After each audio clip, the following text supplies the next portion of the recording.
প্রতিদিনের মতো সকালবেলা ঘুম থেকে উঠে প্রথমেই আমি আমার বিছানা গুছিয়ে ব্রাশ করে নিলাম, তারপর ঝটাপট স্নান করে নিলাম। আর আমি কোনোদিন এত তাড়াতাড়ি স্নান করি না, কিন্তু আজকে একটা কারণ আছে।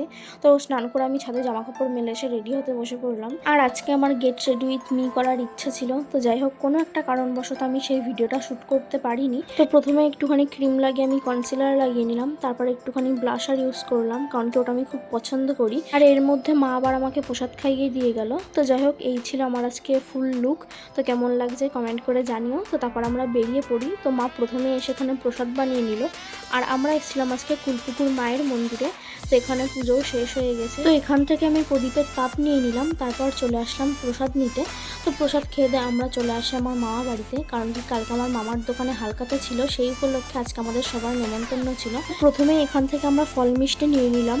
আর আজকে সত্যি কথা বলতে প্রচুর পরিমাণে গরম ছিল। তো যাই হোক তারপর আমরা চলে আসলাম আমার মামা বাড়িতে। আর এখানে আমি আমার ভাইয়ের সাথে একটুখানি গল্প করছিলাম। আর আমার মামা বাড়ি থাকতে যখন ফোনের চার্জটা শেষ হয়ে যায় তখন ঠিক আমি এইভাবেই সময়টা কাটাই। তো যাই হোক তারপর আমরা খেতে বসে পড়ি। খাওয়া দাওয়া কমপ্লিট করার পর এখানে আমাকে ভাই আবার থামস আপ দিয়ে গেল। আর তার কিছুক্ষণ পর মা আবার আমাকে দিয়ে গেল লিচু, যেটা আমি খুব ভালো খাই। তো যাই হোক এবার আমাদের বাড়ি যাওয়ার সময়। আর আজকে আমাদের আবার আরেক জায়গায় নেমন্তন্ন ছিল। আর আমাদের গাড়িতে একটু প্রবলেম হয়েছিল, তাই বাবা ঠিক করিয়ে নিল। তো যাই হোক তারপর আমরা আরেক জায়গায় চলে যাই। তো সেখান থেকে কাজ মিটিয়ে বাড়ি চলে আসি। তো চলো বাই।